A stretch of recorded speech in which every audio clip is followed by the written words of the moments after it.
Hello class. Welcome back बच्चों। लो प्यारे बच्चों, स्टार्ट कर रहे हैं नया लेक्चर। बाबू आज लास्ट लेक्चर है केस स्टडीज पर, ठीक है ना। फिर हम कल से पास्ट ईयर क्वेश्चंस देखेंगे इस चैप्टर, ठीक है जी। कोशिश करेंगे बेटा एक आध दिन में ही उसको खत्म कर सकें। चलो जी बाबू, केस स्टडी नंबर 23 ये पढ़ रहे हैं। कहता है ऐसा financial manager of the company which source of finance will you opt for, debt or equity, to raise the required amount of capital? Explain by giving any two suitable reason in support of your answer. बाबू कहता है बता दो कौन सा source of finance use करना चाहिए, date या equity, और उसको सपोर्ट करने के दो कारण। बेटा केस पढ़ना पड़ेगा। Why are the shareholder of the company likely to gain from issue of debt by the company, यानी कि इसका आंसर पक्का डेट से पैसा लेना होगा, पर बेटा रीजन सपोर्ट करने के केस में है वो पढ़ना पड़ेगा। बाकी इसने कहा कि आपको क्यों लगता है डेट से शेयर होल्डर को क्यों फायदा हो रहा है, इसका मतलब ROI is greater than interest rate होगा तभी फायदा हो रहा है, ठीक है ना जी। फिर भी बेटा आप केस से एक बार सब चीजें कंफर्म कर दो और दो रीजन सपोर्ट करने के बताना जरा पढ़कर। बेटा एक नहीं, दो नहीं, तीन रीजन है अगर आप सोच पा रहे हो तो। सबसे पहली बात, आईसीआर कंपनी की ज्यादा है, आरओआई भी ज्यादा है, और तीसरी बात बेटा कॉर्पोरेट टैक्स भी ज्यादा है। बाबू ये तीनों रीजन सपोर्ट करेंगे डेट को। आप खुद सोचो, अगर आईसीआर अच्छा है किसी कंपनी का 10-12 गुना है तो क्या कहोगे बेटा, डेट से तो पैसा ले ले। और अगर बेटा आरओआई अच्छा है तो बाबू फिर भी कहोगे डेट से पैसा ले ले, क्योंकि बेटा ईपीएस बढ़ेगा, शेयर होल्डर को गेन होगा। और अगर कॉर्पोरेट टैक्स ज्यादा है, जितना ज्यादा टैक्स होगा उतनी ज्यादा टैक्स सेविंग होगी अगर डेट से पैसा लोगे। तो सर तीनों रीजन सपोर्ट करते हैं डेट को, ठीक है जी, कोई दिक्कत तो नहीं। चलो, और बाबू अब बी पार्ट का आंसर मिल गया होगा कि शेयर होल्डर को फायदा क्यों हो रहा है। अगर आरओआई ज्यादा है बेटा, शेयर होल्डर को तो फायदा होना तय ही है, ठीक है जी। Trading on equity. चलो जी बेटा केस पढ़ते हैं। Give any 3 reason because of which you think computer tech limited has been paying dividend at a higher rate to its shareholder over the past 5 year.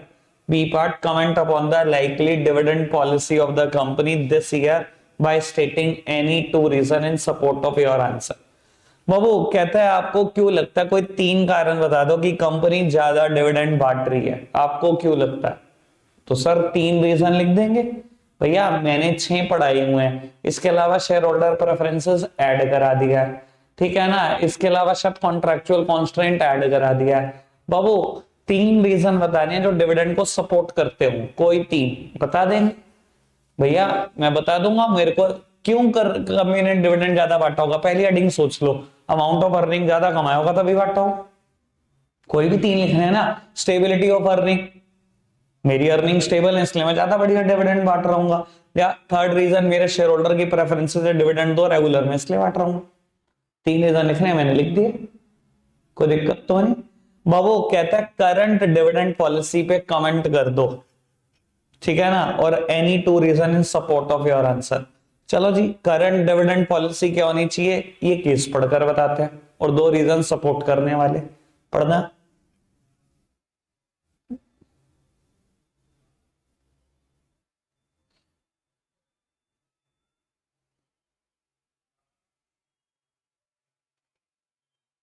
मिल गए होंगे answer.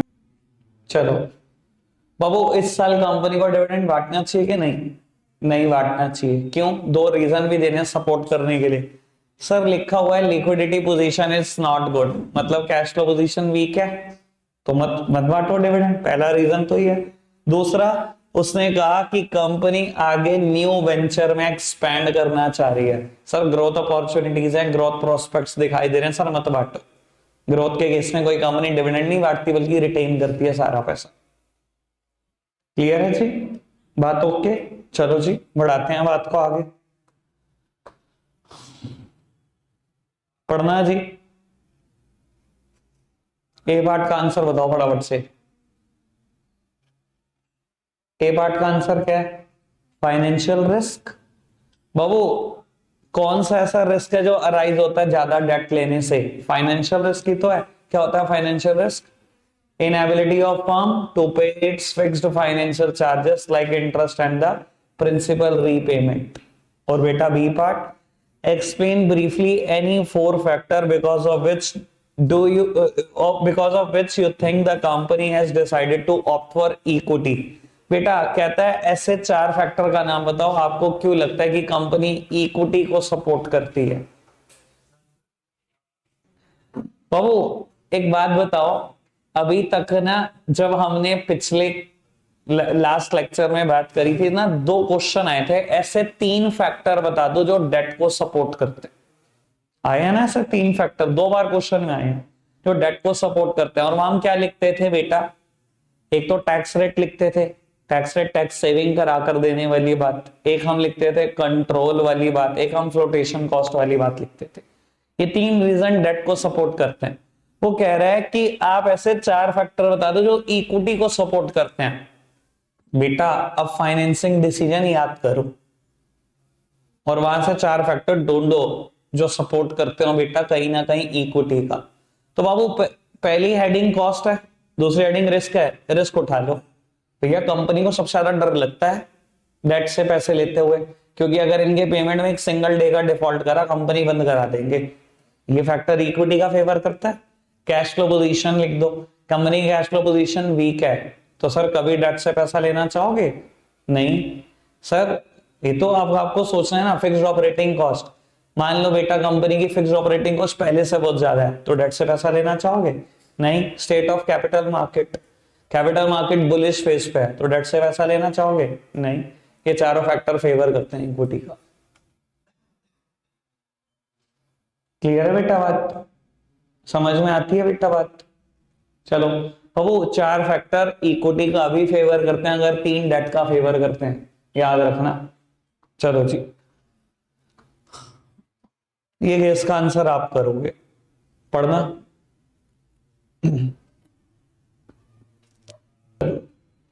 अब वो अगर आपने केस पढ़ा हो, यहां से काम की लाइन शुरू हो जाती है।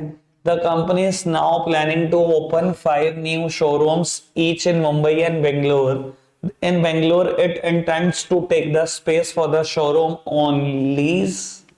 Sir, lease पर ले रहे हो शोरूम, आगे बढ़ जाओ। Whereas for opening showroom in Mumbai, it has collaborated with a popular home furnishing brand Creation. Sir, financing alternative और level of collaboration, ये दोनों फैक्टर तो अफेक्ट कर रहे हैं यहाँ पर फिक्स कैपिटल रिक्वायरमेंट को। आज शायद कोई भी नया फैक्टर नहीं होगा, जो नए फैक्टर कराने थे वो मैंने शुरू के दिन में कराया, आज तो बस कंफर्मेशन है।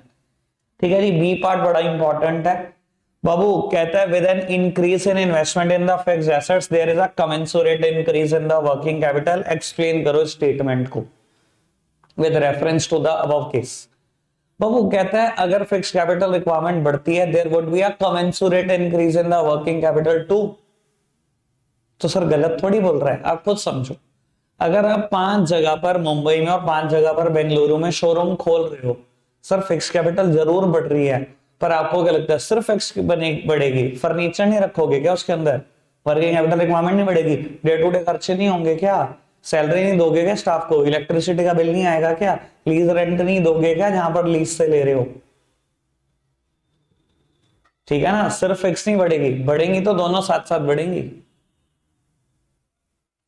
क्लियर है बेटा? बी पार्ट बढ़ाए बात को आगे। चलो जी पढ़ना बेटा। ये आप बताओगे, बिल्कुल आप बताओगे, मैं बिल्कुल नहीं बताऊंगा। पढ़ना जरा केस।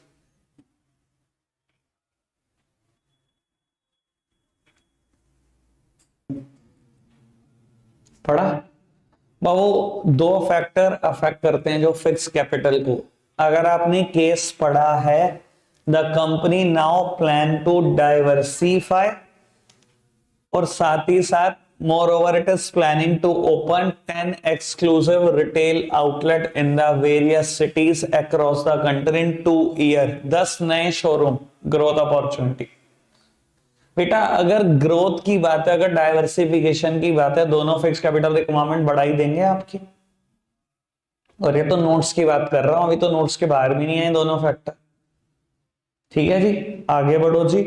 कहते हैं why is the management of fix capital considered to be the important for the business. आपको क्यों लगता है फिक्स कैपिटल का मैनेजमेंट क्यों जरूरी है? सर याद है वो 4 heading? Long term growth, large amount of funds are involve, risk involve, irreversible decisions. ठीक है ना जी, चलो जी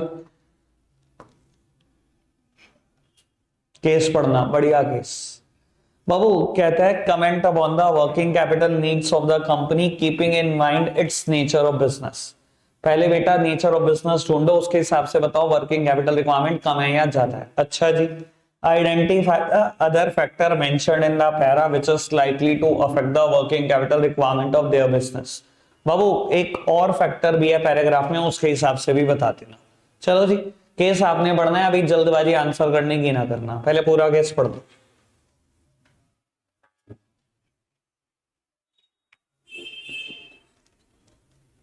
चलो बेटा, कंपनी इवेंट मैनेजमेंट कंपनी है तो बाबू सर्विस सेक्टर में है, वर्किंग कैपिटल रिक्वायरमेंट कम है।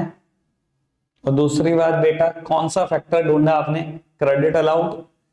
बेटा उधार तो देना भूल जाओ, कंपनी इवेंट होने से पहले 50% ले जाती है और इवेंट खत्म होते ही बचे हुए 50%। तो बाबू अगर सारा 50% सामने वाले से आपने ले लिया है, ठीक है ना, और इवेंट के केस में सच्ची बात यह है बेटा 70-30 मतलब 30% का तो आपका खुद का ही मार्जिन रहता है। अगर 50% आपने उससे ले लिया है तो 20% तो उधार में मिल ही जाता है। सारा पैसा सारा इवेंट उसके पैसों से ही तो किया आपने। अगर आप समझ ना पा रहे हो इवेंट मैनेजमेंट कंपनीज क्या होती हैं, तो बाबू समझ कर ये देख लो कि जैसे कोई पर्सन है जिसको आपने बेटा आपके घर में शादी है उसका ठेका दे दिया कि मेरे घर में शादी है, डेस्टिनेशन वेडिंग है, तूने संभालना है सब कुछ, पैसे तय कर ले। और उसने कहा 50% एडवांस, आपने 50% दे दिए और वो सब ऑर्गेनाइज कर रहा है। सर 30% कमाएगा वो एक ही पार्टी में, बड़ी सीधी सी बात है। तो अब उसका क्या लग रहा है? उसका तो देना नहीं लग रहा। क्यों? क्योंकि क्रेडिट अलाउड ही नहीं कर रहा। क्लियर है ना बेटा बात? क्रेडिट तो भूल जाओ, बल्कि एडवांस ले रहा है। बढ़ाएं बात को आगे और आपको बता देता हूं, आप बड़ा करियर काउंसलिंग करते रहते हो, जिसका पढ़ने का विचार ना हो ना, इस फील्ड में चले जाना, मात नहीं खाओगे। ठीक है ना? और सर मैं नहीं कहूंगा सिर्फ शादियों के इवेंट को सोचो, ठीक है ना, क्योंकि इवेंट इतने तगड़े तगड़े होते हैं, खाली इवेंट शादी नहीं होती। आधों को तो लगता है इवेंट मतलब शादी। ठीक है ना सर, हमारी सिटी में तो नहीं पर दिल्ली एनसीआर में बात करो, बहुत सारी इवेंट मैनेजमेंट कंपनीज हैं जो कैसे कैसे इवेंट हैंडल करती हैं। इवन रोडीज जैसे event, Roadies audition, Indian idol audition, prime minister office के इवेंट। मैंने आपको बताया भी था, मेरा एक स्टूडेंट था जो मतलब जिस कंपनी में इंटर्न था, वो कंपनी पीएमओ के इवेंट हैंडल करती थी। तगड़ा काम है, बहुत तगड़ा था। ठीक है ना? तेरा तो अभी तेरे को तो पढ़ना चाहिए, खैर ये तो उनके लिए होते जो पढ़ नहीं सकते। चलो जी, नहीं वो तो बात ठीक है, तो अपने घर की शादी बच्चे पकड़ लियो बस है। चलो जी बाबू, बस बस बिल्कुल चुप। हाउ इज द डिसीजन, बस बेटा, how is the decision to undertake computerisation of owned warehouses likely to affect the fixed capital requirement of its business? Name any two sources that company may use to finance the implementation of this plan. बाबू अगर थोड़े सा समझदार हो, बिना case पढ़े इसका answer लिख सकते हो। बाबू कह रहा है कि आपने अपने वेयर हाउस का ना कंप्यूटराइजेशन करा दिया, कैसे आपकी फिक्स कैपिटल रिक्वायरमेंट अफेक्ट होगी? सर बहुत ज्यादा हो जाएगी। क्यों? टेक्नोलॉजी का रोल है भैया। आज खरीद रहे हो कंप्यूटर, आज तो फिक्स कैपिटल रिक्वायरमेंट ज्यादा है ही है, फ्यूचर के लिए भी ज्यादा है। क्यों? क्योंकि कंप्यूटर में बेटा टेक्नोलॉजी है, वो आउटडेटेड होती जाएगी, आपको अपग्रेड करने के लिए फिर पैसे लगाने होंगे। ठीक है ना? याद करो हेडिंग पढ़ते थे टेक्नोलॉजिकल अपग्रेडेशन। और कहता है आपको क्या लगता है, कोई ऐसे दो सोर्स के नाम बता दो जहां से पैसा आएगा। भैया कोई लिख दो, जो आपकी इच्छा करे, रिटेन अर्निंग लिख दो, इक्विटी लिख दो, डेट लिख दो, प्रेफरेंस लिख दो, इसके बारे में जानते हो लिख दो। ठीक है जी, बढ़ाएं बात को आगे। लो जी, केस तगड़ा है, खुद से करोगे तो अच्छा लगेगा, ठीक है ना। और यहाँ मेरी एक बात भी जस्टिफाई हो जाएगी, शुक्र ऐसे केस आते हैं, मेरी बात जस्टिफाई हो जाती है, वरना आंधी अधूरी रह जाए। पढ़ना जरा दोनों पार्ट और आंसर भी बताना जरा पढ़कर।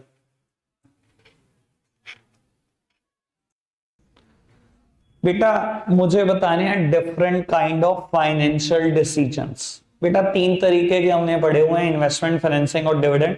इस केस में तीनों ही हैं। अब मुझे नहीं पता आपको कितना पता लगा तीनों के बारे में। बाबू सबसे पहले तो यही लाइन है, the company had decided to add more screen to its existing setup and increase facilities to enhance leisure and food chain etcetera. बाबू ज्यादा स्क्रीन ऐड कर रहे हो, मल्टीप्लेक्स बना रहे हो, पैसा लगेगा, इन्वेस्टमेंट डिसीजन की बात है। बाबू कंपनी ने सोचा ये पैसा आईपीओ से आएगा, इनिशियल पब्लिक ऑफर से आएगा, इक्विटी शेयर बेचेंगे मार्केट में, फाइनेंसिंग डिसीजन है। उसके बाद बेटा कहीं ना कहीं बाबू अगर आप लास्ट लाइन पढ़ो, हायर डिविडेंड कंपनी पे कर रही है, डिविडेंड डिसीजन है। ठीक है जी, एक वर्ड मैंने हाईलाइट कर दिया बी पार्ट के लिए, कहता है आपको क्या लगता है फाइनेंशियल मैनेजमेंट टीम अपना प्राइम ऑब्जेक्टिव पूरा कर रही है कि नहीं कर रही। बेटा प्राइम ऑब्जेक्टिव याद तो करो, फाइनेंशियल मैनेजमेंट का क्या होता था, शेयर होल्डर की वेल्थ को मैक्सिमाइज करना। और मैं हमेशा बोलता था बेटा शेयर होल्डर की वेल्थ का ईपीएस से कोई लेना देना नहीं है, जो टीचर पढ़ाते रहते हैं। शेयर होल्डर की वेल्थ का एमपीएस से लेना देना, मार्केट प्राइस पर शेयर से। याद है यही बोलता था ना सर, अगर शेयर का मार्केट प्राइस बढ़ रहा है तो शेयर होल्डर की वेल्थ बढ़ रही होगी कि नहीं बढ़ रही होगी, बढ़ रही होगी ना। यही तो प्राइम ऑब्जेक्टिव होता है, अचीव हो रहा है। शुगर ऐसी केस स्टडी है कि हमारी बातें जस्टिफाई हो जाती हैं। ठीक है, चलो जी पढ़ो जी फटाफट से, जल्दी बढ़ना बेटा। इस केस का आंसर मैं करूंगा ही नहीं बेटा, मैं आगे बढ़ जाऊंगा, मुझे नहीं पता आपको समझ आया कि नहीं आया, बस पढ़ लो और ओके करो बस। चलो अब वो सेकंड लाइन में आंसर है, स्टेबिलिटी इन अर्निंग। ठीक है जी, बाकी मुझे पता नहीं, अगर आपको नहीं समझ में आया भैया मुझे भी नहीं आया। हाँ क्योंकि तुम कुछ भी खुद से नहीं बोलना चाहते ना, दिक्कत ये है। कहता है आइडेंटिफाई द, इसके लिए केस नहीं पढ़ना पड़ेगा इसलिए मैं आगे बढ़ जाता हूं। Identify the type of investment decision taken by Manoj by deciding to set up a separate manufacturing unit for producing jute product, और उसको अफेक्ट करने वाले दो फैक्टर। बेटा इन्वेस्टमेंट डिसीजन दो तरीके के होते हैं, कैपिटल बजटिंग यानी कि लॉन्ग टर्म इन्वेस्टमेंट डिसीजन, और शॉर्ट टर्म जिसको मैं वर्किंग कैपिटल मैनेजमेंट बोलता हूं। मेरे कोर्स में कौन सा है, कैपिटल बजटिंग, उसको अफेक्ट करने के फैक्टर भी कैपिटल बजटिंग के ही है। तो इसका आंसर 100% कैपिटल बजटिंग होगा, इसको अफेक्ट करने वाले दो फैक्टर लिख देना, केस पढ़ना। ठीक है जी, चलो जी आगे बढ़ाओ जी बात को फटाफट से, केस पढ़ो और ओके करो फटाफट।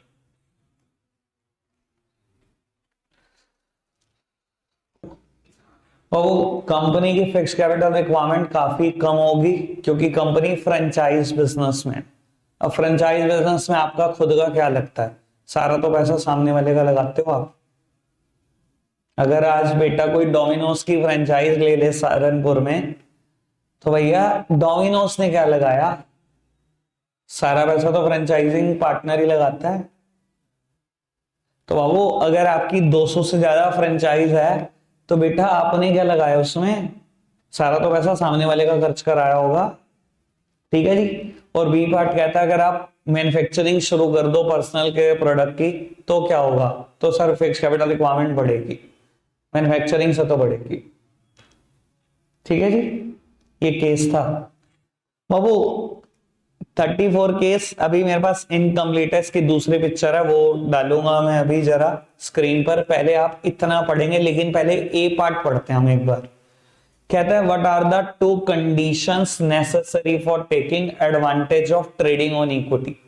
कहता है ऐसी कौन सी दो कंडीशन है जिसकी वजह से ट्रेडिंग ऑन इक्विटी का एडवांटेज मिलता है। भैया कंडीशन सिर्फ एक है, when ROI is greater than interest rate. ये बेवकूफियत मत बताओ हमें, ठीक है ना जी। जब आप इनका आंसर पढ़ोगे तो ये कहेंगे interest should be tax deductible. भैया ये कोई कंडीशन ही होती, interest is always tax deductible. ये क्या बात कर रहे हो आप, कंडीशन सिर्फ एक है, when ROI is greater than interest rate, ठीक है ना जी।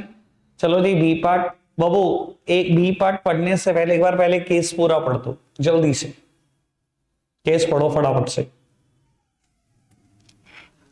खुदा होता है। चलो बेटा, ए पार्ट का आंसर हमने पढ़ लिया था। बी पार्ट कहता है बेटा, अगर आरओआई का रेट 15% हो, do you think the financial manager will be able to meet its goal, show your working clearly. बेटा ये किस गोल की बात कर रहा है, अगर केस पढ़ो तो बेटा उनका गोल था कि ट्रेडिंग ऑन इक्विटी का एडवांटेज उठा पाएंगे क्या। तो बाबू ट्रेडिंग ऑन इक्विटी का एडवांटेज 100% ये उठा पाएंगे। ऐसा क्यों भैया, आधे बच्चों ने तो लिखना भी शुरू कर दिया, अगर ये पेपर होता है ईवीआईटी इतना, भैया तुम लिखो, ठीक है ना, तुम्हें इस चीज की जरूरत है। अगर मुझे सॉल्व ना करना हो तो बेटा ये कंडीशन पक्का सेटिस्फाई हो रही है। उसने खुद बताया कि बिजनेस में आरओआई 15% है और इंटरेस्ट रेट 10% है। 40 लाख रुपए का 10% डेट से ही तो पैसा ले रहा हूं। अगर ये सिचुएशन ट्रू है, हमेशा मेरे को फायदा मिलेगा कि नहीं मिलेगा ईपीएस का, ट्रेडिंग ऑन इक्विटी का, पक्का मिलेगा ना। फिर भी अगर सॉल्व करके देखने जैसी कोई बात है बाबू, प्रेजेंटली आपके पास 9 लाख इक्विटी शेयर हैं 10 रुपए वाले, यानी कि 90 लाख रुपए लिए हुए। कहता 40 लाख रुपए अब आप एडिशनल लेना चाह रहे हो 10% डेट से, ठीक है ना। 30% टैक्स का रेट है और ईवीआईटी जो आरओआई है वो 15% है। बेटा इफ आरओआई इज 15%, आरओआई क्या बताता है, क्या रिटर्न कमा रहे हो, कितनी इन्वेस्टमेंट लगाकर।